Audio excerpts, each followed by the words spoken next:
सुप्रभात विद्यार्थियों। मैं अमित कुमार सिंघल, टीजीटी हिंदी केंद्रीय विद्यालय दिरांग। विद्यार्थियों, हम पिछले वीडियो में हमने भाषा किसे कहते हैं, लिपि किसे कहते हैं, व्याकरण क्या है, व्याकरण क्यों आवश्यक है, व्याकरण किसे कहते हैं, इसके बारे में हमने चर्चा की थी। तो आज हम भारत की भाषाएं हैं और उपभाषा वर्ग हैं और कितनी भाषाएं हैं उनका अध्ययन इस वीडियो में हम करेंगे। भारत में बहुत सी भाषाएं बोली और समझी जाती हैं। भारत में बहुत सी भाषाएं बोली जाती हैं, कोई एक ही भाषा नहीं है। उसमें असमिया है, उड़िया है, बंगला, उर्दू, गुजराती, मराठी, तमिल, तेलुगु, कन्नड़, मलयालम, कश्मीरी, पंजाबी, हिंदी, संस्कृत, सिंधी मुख्य भाषाएं हैं। क्या हैं? मुख्य भाषाएं हैं। इन सब भाषाओं के साथ साथ हिंदी का प्रयोग पूरे भारत में होता है। जैसे इसमें असम में हिंदी भी बोली जाती है, उड़िया में भी प्रयोग होता है, बंगला में भी प्रयोग होता है, गुजरात में भी हिंदी बोली जाती है, महाराष्ट्र में भी हिंदी बोली जाती है। तो इन भाषाओं के साथ साथ पूरे भारत में क्या होता है, हिंदी का प्रयोग भी पूरे भारत में होता है। तो ये मुख्य भाषाएं हैं: असमिया, उड़िया, बंगला, उर्दू, गुजराती, मराठी, तमिल, तेलुगु, कन्नड़, मलयालम, कश्मीरी, पंजाबी, हिंदी, संस्कृत, सिंधी, ये मुख्य भाषाएं हैं। हिंदी का प्रयोग ब्रज भाषा, अवधी, मैथिली, राजस्थानी, खड़ी बोली आदि के लिए होता आया है। हिंदी का प्रयोग किन के साथ होता है? ब्रज भाषा में के साथ भी होता है, अवधी के साथ भी होता है, मैथिली भाषा के, राजस्थानी भाषा, खड़ी बोली आदि के लिए होता है। आजकल हिंदी का स्वरूप अधिकतर खड़ी बोली पर आधारित है। हमारी मानक भाषा क्या है? खड़ी भाषा। हम आजकल किस में पढ़ते हैं? अखबार, हमारे टीवी, हम बोलते हैं, वो कौन सी भाषा है? खड़ी भाषा है। हिंदी के इस स्वरूप को आजकल का स्वरूप अधिकतर खड़ी बोली पर आधारित है। हिंदी के इस रूप में अन्य भाषाओं और बोलियों के शब्द भी आ गए हैं। मतलब हिंदी क्या है? सर्वग्राही भाषा है। इसमें जो शब्द सुटेबल होते हैं, सटीक होते हैं और जो जचते हैं, वो हिंदी उनको ग्रहण कर लेती है, अडॉप्ट कर लेती है।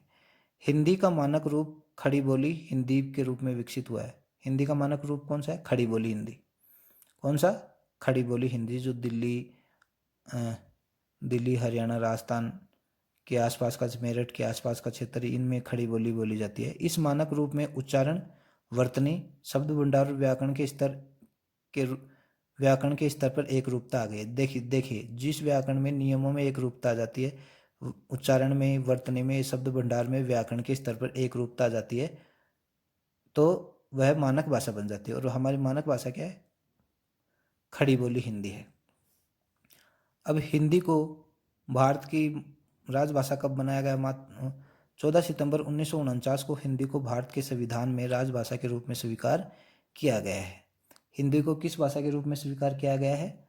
राजभाषा के रूप में स्वीकार किया गया है। कब? 14 सितंबर 1949, यानी हमारा देश आज़ाद हुआ था उसके ठीक 2 साल बाद हिंदी को राजभाषा के रूप में स्वीकार कर लिया गया था। हिंदी भाषा बिहार, उत्तर प्रदेश, उत्तराखंड, राजस्थान, मध्य प्रदेश, छत्तीसगढ़, हिमाचल और दिल्ली में बोली जाती है। देखिए फिर से पुनः देखिए, हिंदी भाषा कहाँ कहाँ बोली जाती है? हिंदी भाषा बिहार में बोली जाती है, उत्तर प्रदेश में, उत्तराखंड में, राजस्थान में, मध्य प्रदेश में, छत्तीसगढ़ में, हिमाचल प्रदेश में और दिल्ली में बोली जाती है।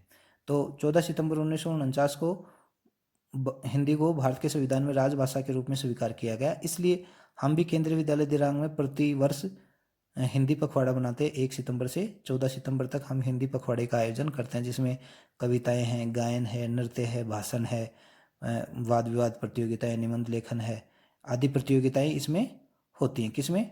हिंदी दिवस हम जब बनाते हैं 14 सितंबर को, तो इसमें अनेक गतिविधियां होती हैं, सांस्कृतिक गतिविधियां होती हैं, तो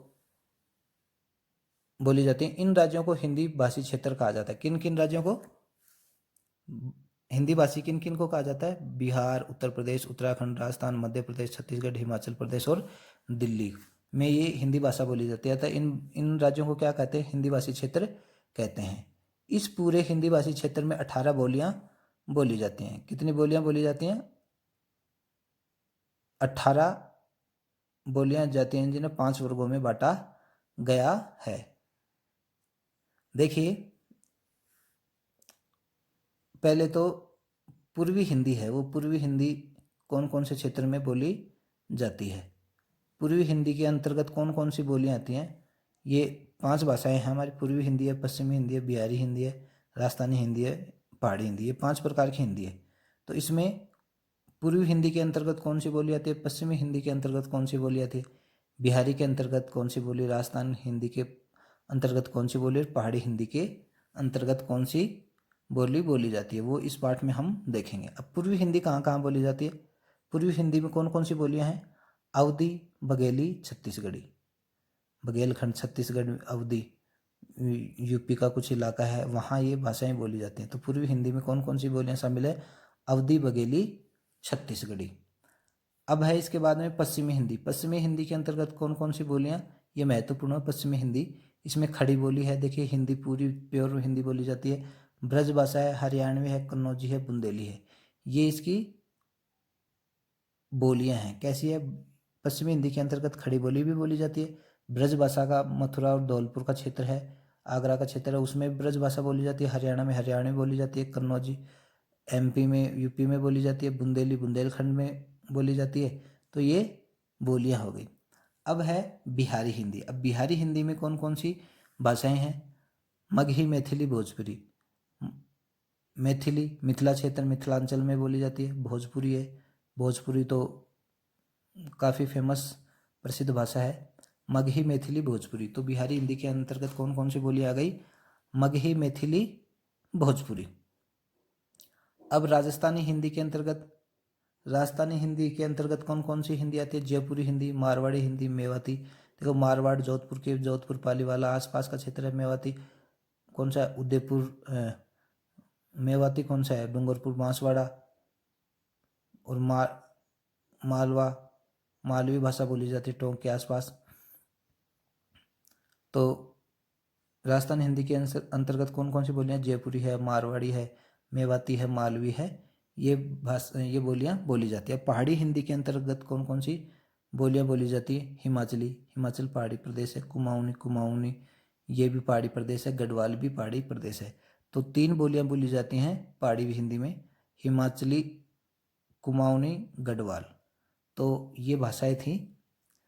भाषाओं के कितने उपवर्ग है, 5, और इनके अंतर्गत ये बोलियां हैं। भारतीय संविधान में 22 भाषाओं को मान्यता प्रदान की गई है। भारतीय भाषाओं में कितनी भाषाओं को मान्यता प्रदान की गई है। 22 भाषाओं को मान्यता प्रदान की गई है। देखिए कौन सी है, असमिया। असमिया कहाँ बोली जाती है, आसाम में। दूसरी है बांग्ला, ये कहाँ बोली जाती है, पश्चिम बंगाल में। बोडो कहाँ बोली जाती है, ये कश्मीर की तरफ बोली जाती है। डोगरी ये भी उधर की बोली जाती है। गुजराती ये गुजरात में बोली जाती है। हिंदी ये हिंदी भाषी क्षेत्रों में बोली जाती है। हिंदी भाषी क्षेत्र कौन कौन से हैं, बिहार, उत्तर प्रदेश, उत्तराखंड, राजस्थान, मध्य प्रदेश, छत्तीसगढ़, हिमाचल, दिल्ली आदि में हिंदी बोली जाती है। और हिंदी को कौन सी हिंदी बोली जाती है, खड़ी बोली को ही हिंदी कहते हैं। फिर है कन्नड़, ये कर्नाटक में बोली जाती है। कश्मीरी ये कश्मीर में बोली जाती है। कोंकणी है ये गोवा में बोली जाती है। मिथिली है ये कहाँ बोली जाती है, मिथिली अभी हमने पढ़ा था, मैथिली बिहार में बोली जाती है। फिर है मलयालम, ये कहाँ बोली जाती है, केरल में बोली जाती है। फिर है मणिपुरी, ये कहाँ मणिपुर में बोली जाती है। मराठी कहाँ बोली जाती है, महाराष्ट्र में बोली जाती है। नेपाली कहाँ बोली जाती है, नेपाल के तराई क्षेत्रों में, नेपाल से लगती सीमाओं के क्षेत्र में बोली जाती है। उड़िया ये उड़ीसा में बोली जाती है। पंजाबी भाषा कहाँ बोली जाती है, जगजाहिर है पंजाब में बोली जाती है। संस्कृत भाषा, संस्कृत के कुछ ज़िले ऐसे हैं, आंध्र प्रदेश के और यूपी के कुछ ज़िले ऐसे हैं जिनमें संस्कृत बोली जाती है। संथाली है ये छत्तीसगढ़ के आसपास बोली जाती है। सिंधी है ये बोली जाती है, सिंधी ये पंजाब में बोली जाती है। तमिल है तमिलनाडु में बोली जाती है। तेलुगु कहाँ बोली जाती है, आंध्र प्रदेश में बोली जाती है। उर्दू कहाँ बोली जाती है, उर्दू कई जगहों में बोली जाती है। उर्दू जैसे जहाँ मुसलमानों के एरिया विशेष है वहाँ उर्दू भाषा का प्रयोग अधिक होता है। तो ये भारतीय संविधान में कितनी भाषाओं को स्थान दिया गया, 22 भाषाओं को स्थान दिया गया। और ये 22 भाषाएं हमारे सामने प्रस्तुत हैं। और पूरे हिंदी भाषा क्षेत्र को कितनी बोलियों में बांटा गया, 18 बोलियों में। ये कितनी बोलियाँ, 18 18 बोलियाँ हैं। ये कितनी बोलियाँ? 18। और इन्हें भाषाओं को कितने वर्गों में बांटा गया है? 5 वर्गों में। पूर्वी हिंदी, पश्चिमी हिंदी, बिहारी हिंदी, राजस्थानी हिंदी, पहाड़ी हिंदी। और भारतीय संविधान में कितनी भाषाओं को मान्यता प्रदान की है? 22 भाषाओं को। हिंदी को संविधान में राजभाषा का दर्जा कब दिया गया है? हिंदी को 14 सितंबर 1949 को भारत के संविधान में राजभाषा का दर्जा दिया गया। किसे? हिंदी को। इसलिए हम हिंदी दिवस, हिंदी पखवाड़ा मनाते हैं। ये तो भारत की भाषाओं की बात थी। और हमने पढ़ा था कि हमारी हिंदी का विकास किससे हुआ? देवनागरी लिपि से। देवनागरी लिपि में संस्कृत, हिंदी, मराठी भाषाएं किस लिपि से में लिखी जाती हैं? देवनागरी लिपि में। संस्कृत भी देवनागरी लिपि में, हिंदी देवनागरी में और मराठी भी देवनागरी लिपि में लिखी जाती है। देवनागरी लिपि का विकास किससे हुआ? ब्राह्मी लिपि से। कोई पूछ ले कि ब्राह्मी लिपि से किस लिपि का विकास हुआ है? देवनागरी लिपि का। देवनागरी लिपि का किससे विकास हुआ है? ब्राह्मी लिपि से। तो इसमें ये दिया गया हिंदी कौन सी है? देवनागरी लिपि। हिंदी किस में लिखी जाती है? देवनागरी लिपि में। संस्कृत किस में लिखी जाती है? देवनागरी लिपि में। मराठी किस में लिखी जाती है? देवनागरी में। नेपाली देवनागरी में। उर्दू, अरबी, फारसी किस में लिखी जाती है? फारसी लिपि में। पंजाबी गुरुमुखी लिपि में। नेपाली देवनागरी लिपि में। तो ये बात थी। तो विद्यार्थियों, ये मोटी मोटी कल बातें हमने पढ़ ली थी कि भाषा किसे कहते हैं। भाषा के माध्यम से हम अपने विचारों को और अपनी बातों को दूसरों के सामने प्रकट करते हैं और दूसरों की बातों को हम ग्रहण करते हैं। तो भाषा के कितने रूप हैं? 2 रूप है। भाषा वह साधन है जिसके द्वारा मनुष्य अपने मन के भाव या विचार दूसरों पर प्रकट करता है और दूसरों के विचारों या भावों को ग्रहण करता है। भाषा के कितने रूप हैं? 2 रूप है, मौखिक और लिखित। तो मौखिक मुंह से बोलना और लिखित लिखना। और लिपि किसे कहते हैं? भाषा के लिखित रूप का आधार ही उसकी लिपि है। तो मौखिक भाषा को लिखित रूप में प्रकट करने के लिए निश्चित किए गए चिन्हों को लिपि कहते हैं। और ये व्याकरण है। तीनों टॉपिक पढ़ने थे, भाषा, लिपि और व्याकरण। तो कल पिछले वीडियो में हमने भाषा और लिपि के बारे में पढ़ा था और व्याकरण के बारे में पढ़ा था। तो व्याकरण किसे कहते हैं? व्याकरण इन नियमों का संकलन तथा विश्लेषण कर भाषा की एक सुनिश्चित व्यवस्था प्रस्तुत करता है। व्याकरण मुख्यतः भाषा के नियमों का संकलन है। क्या है? भाषा के नियमों का संकलन और विश्लेषण करता है। व्याकरण इन नियमों को स्थिर करता है। व्याकरण के विभिन्न नियमों के स्थिर होने से भाषा में एक प्रकार की मानकता आ जाती है। ज्यों ज्यों भाषा विकसित होती जाती है वैसे वैसे इसका प्रयोग के रूप में